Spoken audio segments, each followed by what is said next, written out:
Schoniger, and I have been in the gardening business for about 31 years, and my background is all in the use of synthetics.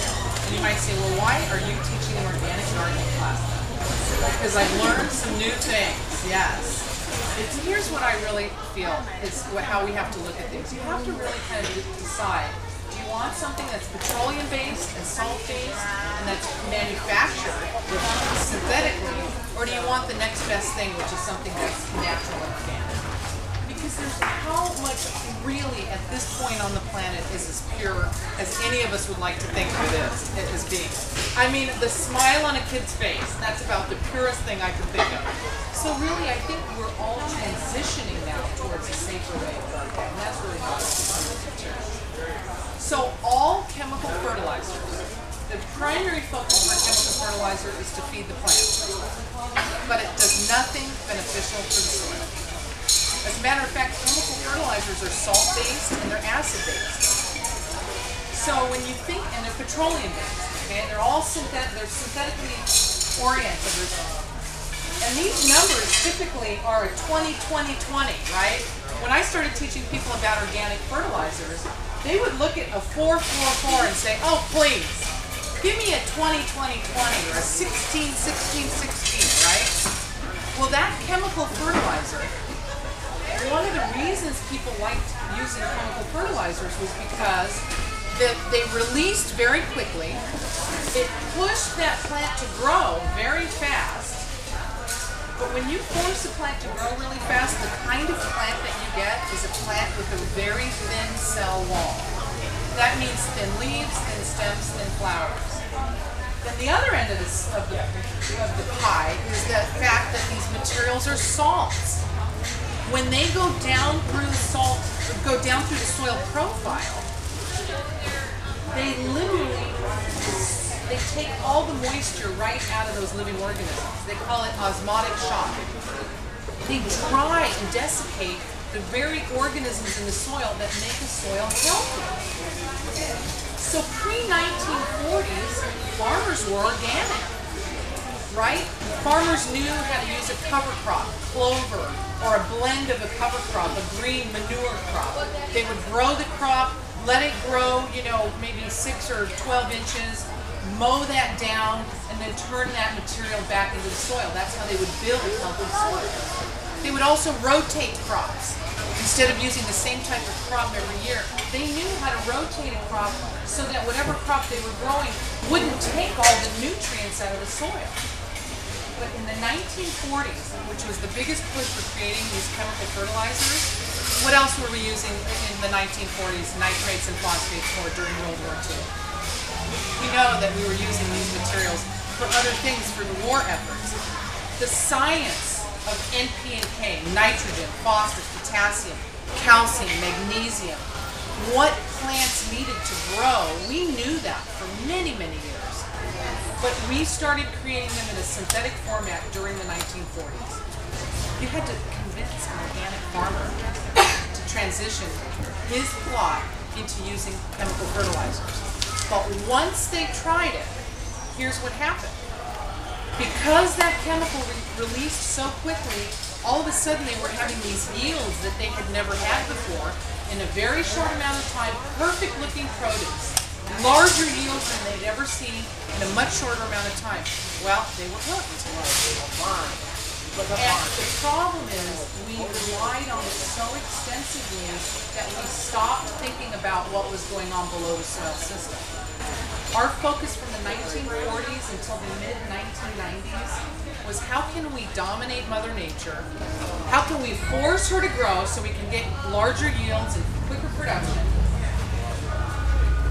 And our focus in the 1980s shifted.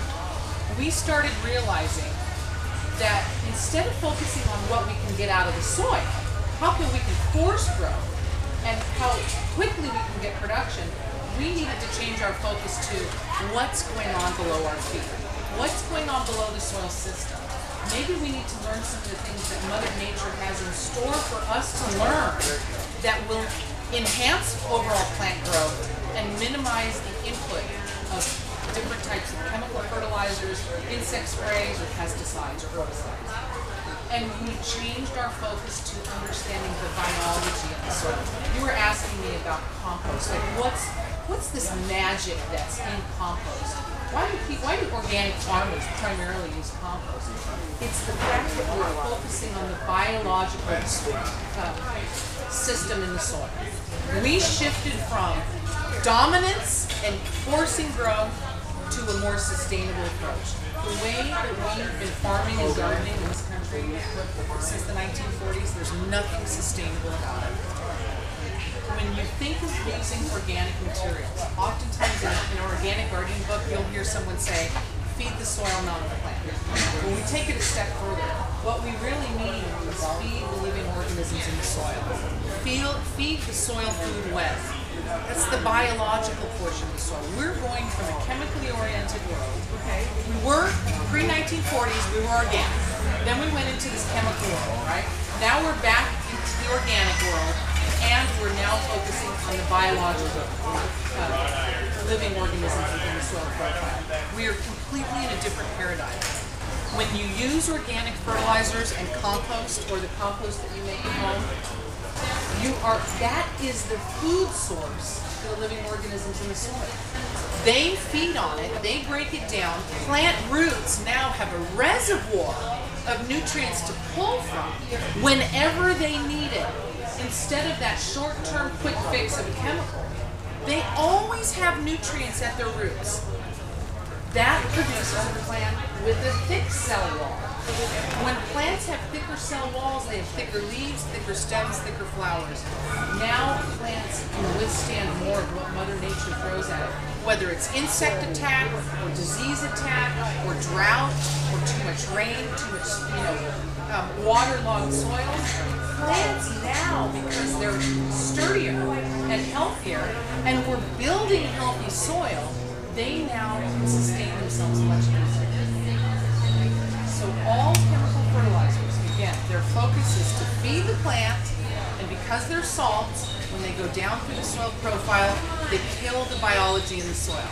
So now you have a plant that's weak and thin, and you're killing the biology in the soil. So now what do we need to do? We need to constantly reapply the chemical fertilizers. I look at the American diet the way that I look at the chemical fertilizer revenue. Now let me say this. This is not to say that some of these materials were not vitally important to agriculture at one time. Okay, I'm not saying that. And I'm not making anyone wrong or bad. We do what we learn. And now we're learning some new ways. We want to be sustainable. The way that we've been gardening and farming, it's not sustainable. So there was some great value in these products. It's just that we relied on them solely, and we forgot about what's going on in the soil system. Okay? Organics, on the other hand, their focus is to feed the soil food web. So what's the soil food web? It's all of the living organisms. It's a food chain. From the tiniest living organism to the largest organism that we see within the soil system, all of them are constantly breaking organic matter down. If you go online, you can Google the soil food web, and that term was coined by Dr. Elaine Ingham in 1986. Okay? That's when our focus changed, was the mid-1980s. And look how long it takes us to embrace something. Look at the sustainable movement. When were people really start talking about it? They started talking about that in the 60s and 70s, right?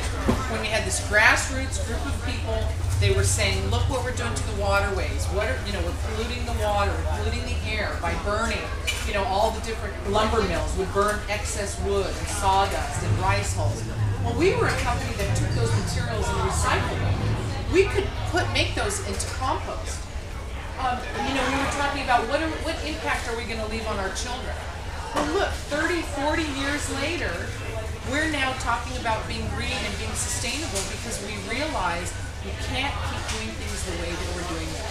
What we are doing today is impacting future generations, the generations to